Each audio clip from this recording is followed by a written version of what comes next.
For life, yeah, it's time for life update. I've been up to a lot. I switched careers, y'all.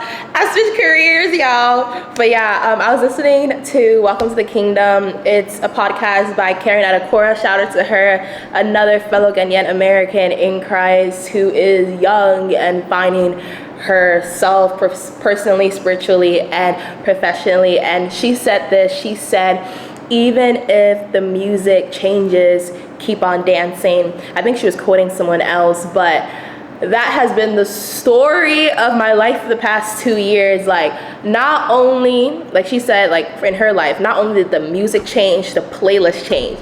When I said the playlist changed up on me, but I had to keep on dancing. So I want to tell you guys the story of how I went from being the vice president of Princeton Black Pre-Med Society to getting offers at Google, P&G, to working on Wall Street this summer and working at Silicon Valley next summer. So I've been all over the place when it comes to career stuff, and I wanted to tell you guys what I've learned so far and the reasons why I did what I did. So growing up, like, I've always kind of had an affinity for science. I think I've always been passionate about the healthcare industry. My mom was a nurse, so I knew about the industry through that, as well as a lot of my family working as doctors, pharmacists, nurses, so on and so forth. So I was always interested in it, as well as really being interested in the brain, neuroscience, mental health.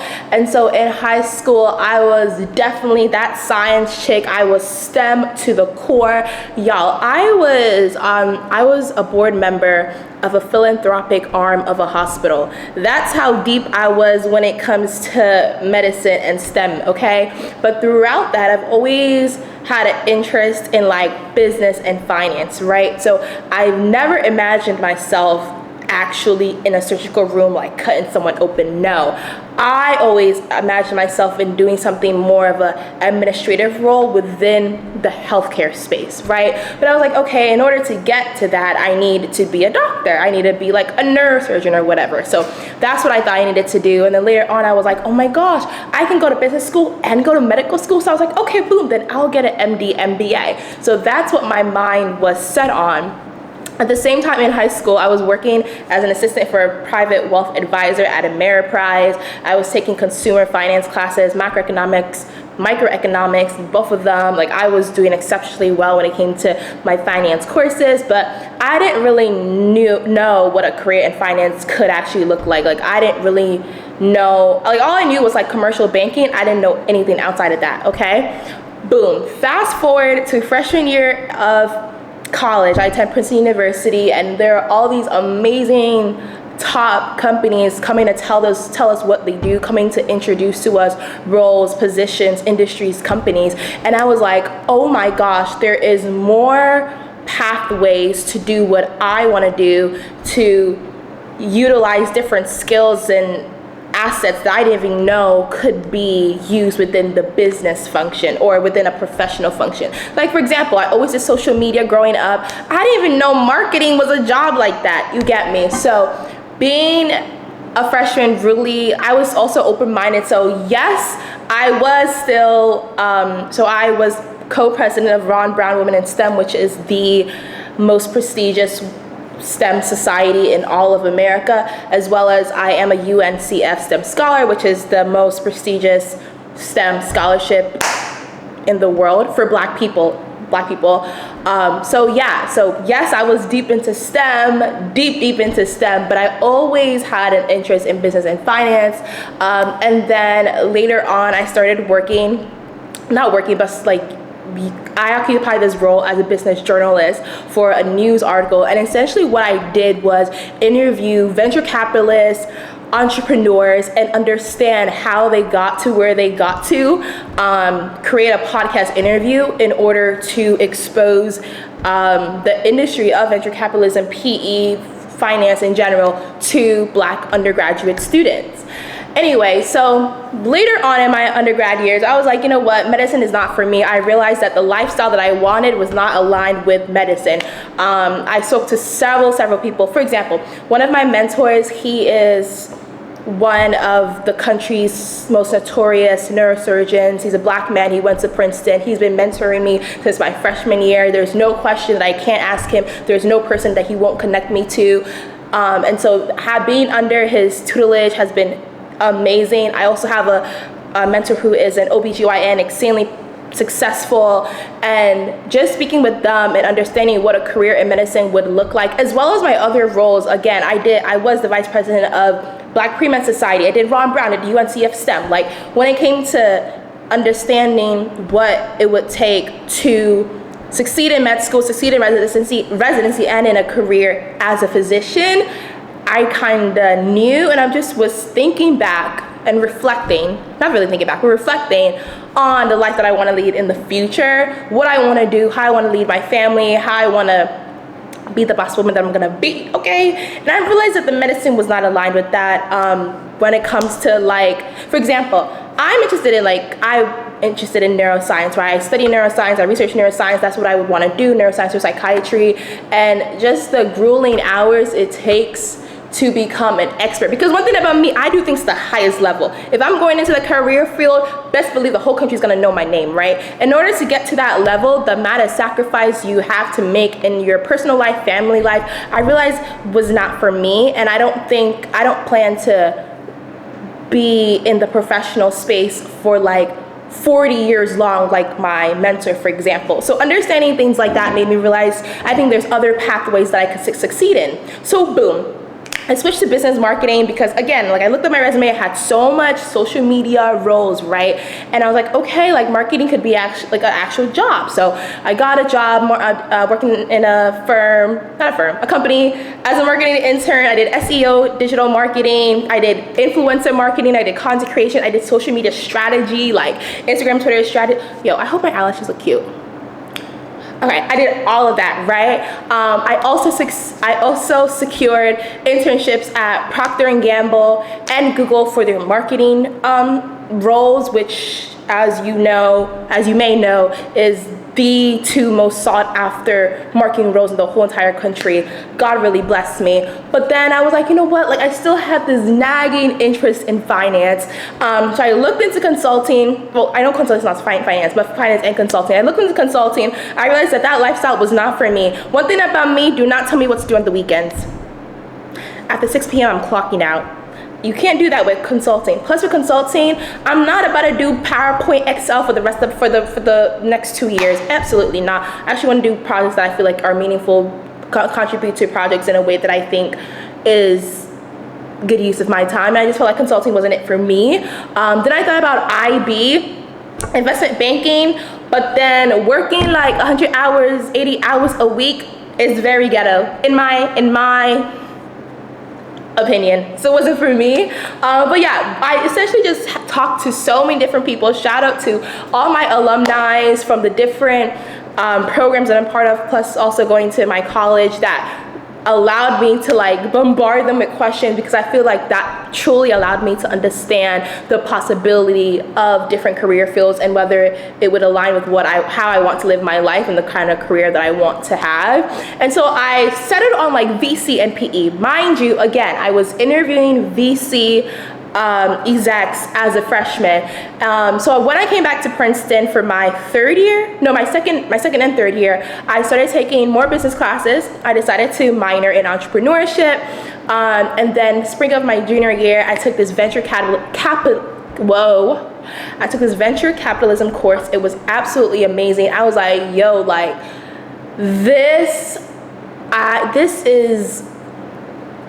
this is me, okay? So let me backtrack to freshman year again. So freshman year, we had this private equity firm come and speak to us on campus. And I was just so interested in their investment style, like the way that they develop their investment thesis, the way they go about investing in companies, the analysis that they do on the company, but then also the company founders. I was like, this is so psychological, this is so analytical, this is so thoughtful, this is so detail oriented, and I was so interested, but I just kind of pushed that to the back of my head, right?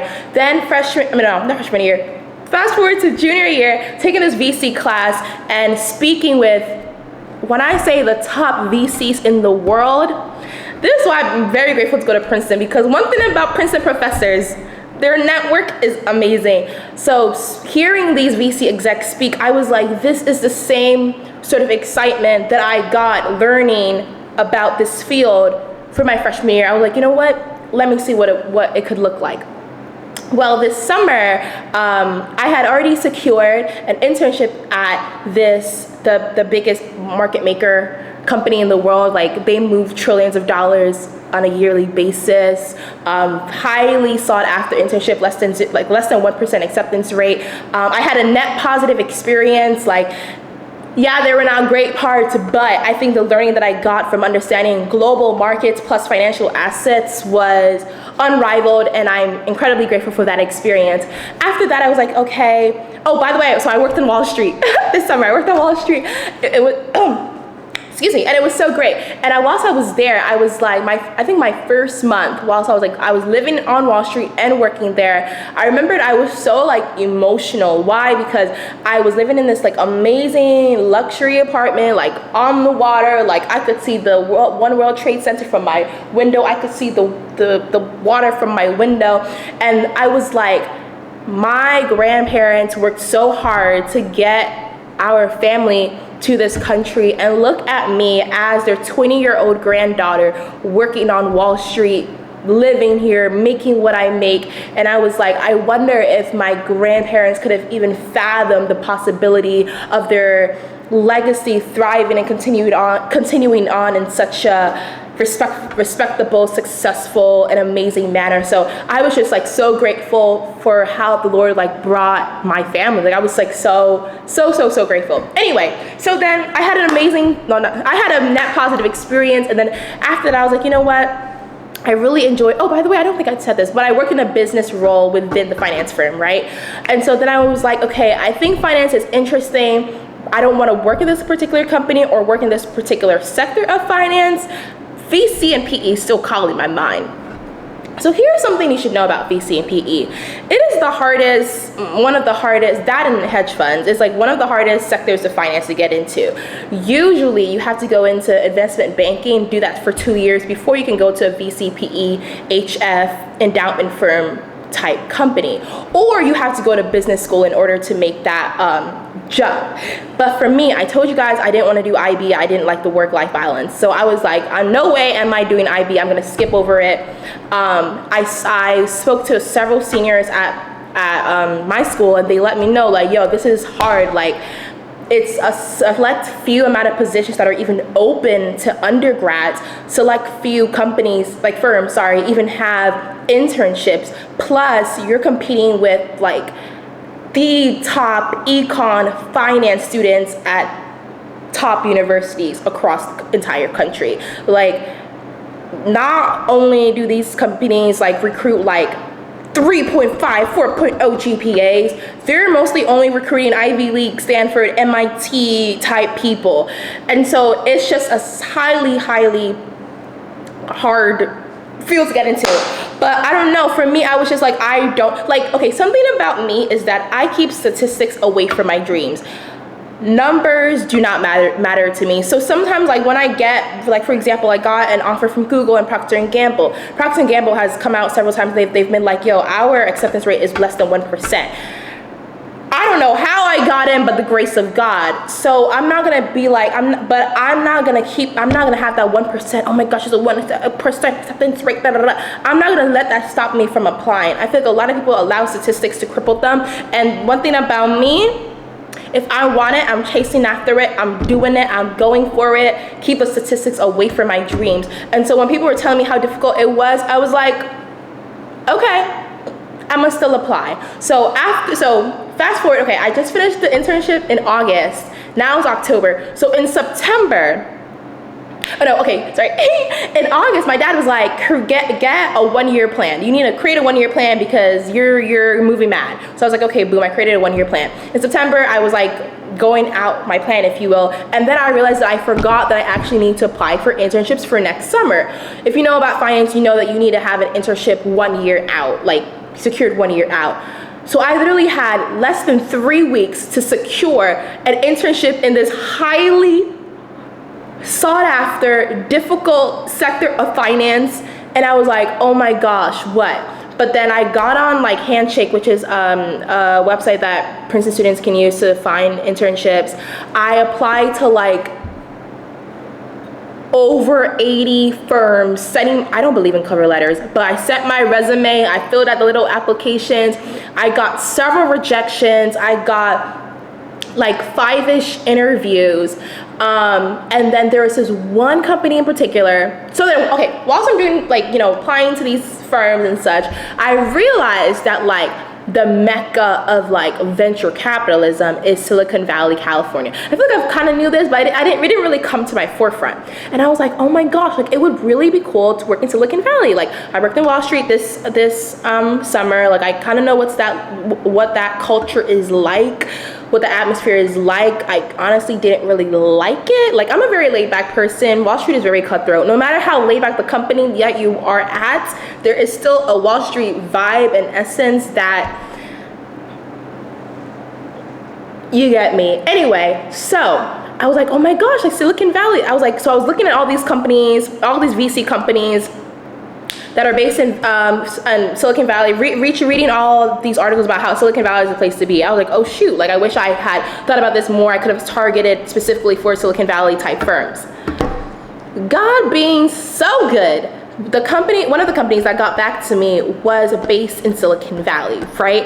And then I don't want to work for no small firm, okay? I want to work with the movers and the shakers. I want to work with people who have the most experience. I want to work with the top people in whatever industry I'm in. Like, come on, like I was about to say I go to Princeton. Let me not sound too elitist, but you get me. So the company also has like $25 billion under management. Mind you, they're an endowment firm. I wanted VC, but whilst I was reading more about the company, they not only have like their own like VC fund, but they choose VC managers, PE managers, HF managers to invest their money in. And then also they have portfolios within the public market as well. So then I realized that this would be like an amazing opportunity for me to have a generalist approach and understanding, and not like go out of college like boxing myself into one particular industry or sector, sector if I don't have like the experience of it, right? Like I'm saying VC, but I'm yet to work in a VC firm, whereas this gives me the opportunity to like touch basically all the asset classes in finance. And so after learning about this company, I was like, oh no, baby, this is the one for me.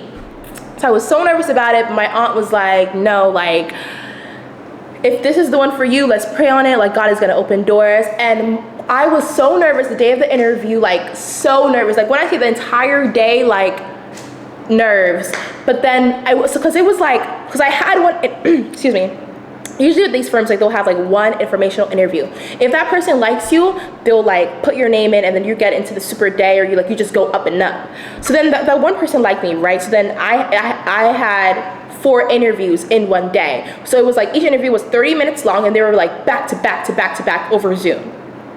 And then as like each interview like progressed, like I would be speaking to a higher person. So first it starts off is like analyst, associate, vice president, then the partner. So like that's how they progress. And I was so nervous. But then literally by God's grace, like all the interviews went smoothly. Like I enjoyed learning about them, learning about the firm. They enjoyed, like you can tell when someone likes you.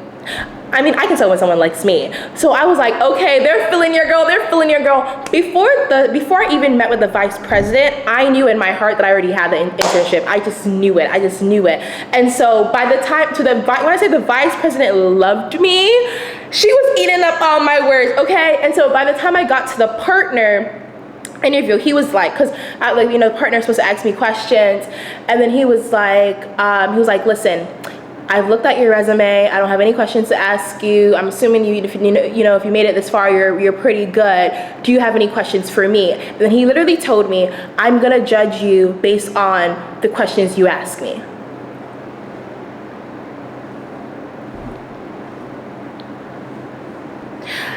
Y'all remember freshman year when I told you that I had a job in which all I did was research and ask questions to finance executives. When I got on that Zoom call and he was like, I'm not gonna ask you any questions. I want you to ask me questions. I said, job no minya, which in Tree means the job is mine. Like, it just went so well. So literally at the end when I was done asking him questions, he was basically like, you made great use of my time. I love the questions that you asked, and it was just great. And so literally, like, because I think I interviewed on Friday, by that Tuesday, they had given me an offer. And again, I had 3 weeks to find an internship, because after October, you're not finding an internship opportunities for next summer. Like, this is just the way finance works. I found an internship within 3 weeks, applied to over 80 firms, specifically VC, endowment firms, and I got an internship secured in Silicon Valley with one of the most respected global style endowment firms in the world. And so far I'm like, the story, oh my gosh, the story sounds, like sugars and crystals and like rainbows and everything. But when I made this career switch from medicine to finance, right? Like, a lot of my friends were like, oh my gosh, Persis, like, it's so funny because a lot of my college friends were like, Persis, we knew you weren't gonna go through with this medicine thing. And I was like, oh my gosh, now you're being a hater. But they were just like, no, Persis, you always been like interested in finance. And then a lot of my childhood best friends were just like, Persis, like, all throughout your life, we've always said that you're like a business girl. So this, like, we were kind of confused with medicine, but this switch just makes sense. So it was like really cool just like having friends who kind of like know my personality, like, and what I want and like how I want to live my life, kind of like see the alignment. But my family, some of my family members like didn't get it. And also there's just like there's this fear, right, associated with career switch, associated with like finance, associated with being a Black girl in finance. And so navigating that was tough, because on one hand you are trying to get people to understand your vision, trying to get people to understand what you want to do, but then in some things what you're trying to do is not understandable, or your dream is in your mind and it cannot be as expressed, or you're trying to do something that is not typically done. For example, women who are in like managerial roles within these finance firms, less than 3%. If you're talking about Black women, then forget about it. Do you get? And so just realizing that in a lot of ways you have to be your biggest cheerleader. In a lot of ways you have to keep the dream pushing. In a lot of ways people might not get it, people might not understand it, they might talk down on you, they might be like, what you're doing is crazy or dumb or ludicrous, or like turn around, or like you don't know what you're doing. But you have to keep that energy, that excitement, that belief in yourself. My aunt called it bravery and courage in yourself to switch it up, forget what people think, and relentlessly pursue your passions until it manifests. And so there's that. But I also want to say that having God on your side is incomparable, because in a lot of like, it's funny because whenever I get these offers or interviews, I don't even know the magnitude, if you will, of like the opportunity that I just got. For example, Procter & Gamble. I did not know what Procter & Gamble was when I applied. I kid you not, I did not know that company. I did not know it. It wasn't until like because Procter & Gamble, there's this like online like assessment you have to do. When I tell you, I did that assessment when I was half asleep. After I did that assessment, I passed the assessment, and then they wanted to interview me. So I was doing some research in Procter & Gamble, and I was like, oh my gosh, wait. This is the #1 role for marketers after business school in the entire world. The assessment that I did when I was half asleep, there are actually YouTube videos, tutorials on how to successfully pass that assessment, because it's so difficult. Bro, I did that when I was half asleep. And then Procter & Gamble, I was applying for 3 roles within the company, sorry. And then I had one interview went super well, second interview went super well. I was supposed to have a third interview. Each interview was with the manager from the different role function that I was interested in applying, interested in working for. And so before I got to the third interview, the HR person called me. They were like, Persis, you had 2 successful interviews. We don't think it's worth your time to have a third interview. All the functions want you. Choose which one you want to work for. Mind you, they told me it was gonna take like 3 weeks for them to get back to me after my interviews about whether I got the function or not. And that was only for one function. In a couple days, in a few days, I kid you not, after my second interview, they were like, you can choose out of the 3 whichever you want to do. I applied to this company. I don't even know this company is the best company in the world when it comes to marketing. The company that I worked for this past summer, I just saw the email in my inbox. I applied. After I got the internship, and I was telling people, at Princeton, people who do computer science about the firm, they were like, how did you get that internship? You don't even do finance. You haven't even taken a single finance course at Princeton. And I was like, I don't know, baby. But one thing about God, when he's on your side, this endowment firm that I'm coming to work for next summer, I told my dad about it, and he literally has even heard about the company. When I say I just saw the company name on the internet, I sent my resume. It wasn't until like my super day for the interviews that I did my research, and I was like, oh shoot, this is one of the biggest ones in Silicon Valley. Let me make sure I got my stuff together. God literally presents these opportunities. He opens the doors and he makes a way for me so effortlessly. And I think that proves that it can only be God, because it doesn't make sense. It really does not make sense. Like, yes, people can't, I think sometimes people just be like, oh, you go to Princeton, you have an amazing resume. Sure, but it's still a less than 2% acceptance rate. I can point out to you so many people at Princeton who applied for these roles that didn't get it, but I did. And so it's just the hand of God. What I want to say is that do not be afraid, no matter how old you are, no matter your past experiences or lack thereof, because in a lot of cases for me it was lack thereof, to make a career switch, to do something that people might consider ludicrous, to do something, chart a path for yourself that has not been done before. I honestly believe that if it's the will of God, if it's the plan of God for your life, the way things will just open up. Yes, it takes prayers and diligence, and you got to put in your own work, but it is possible to have ease. Why? Because of the hand of God. So I encourage you guys, it's never too late to switch it up. It's never too late to dream bigger.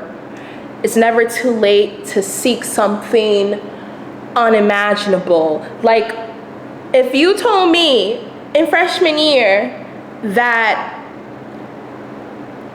I would work in Wall Street one summer and then Silicon Valley the next, I would be like, you have the wrong person's ba. Why? Because freshman year, I actually told all my friends I will work anywhere in the world except for California and New York. Look how, there's this quote that we make plans and God laughs at them. I think I'm probably one of God's funniest daughters. I think God really has an amazing time laughing at my plans, because the way things shape up, but then it's so God literally works all things together for the good of those who love him and who are called according to his plans and purposes. God literally makes a way in no way. God literally is going to make goodness and mercy follow you all the days of your life as you continue to seek his kingdom. Like, I'm just so eternally grateful. A lot of these successes professionally, I cannot even attribute to myself. And so I pray that this has been helpful to you in some way, encouraging to you in some way. I also wanted to leave this as like a marker of my career journey, because it's only up from here. I'm super excited for all the things God is going to do with me, for me, and never be too shy to like reach out to me. A lot of people reach out to me for like career advice, mentorship, or just want tea on the past companies I've worked for. So I'm always down for that, and hope this was encouraging. Bye.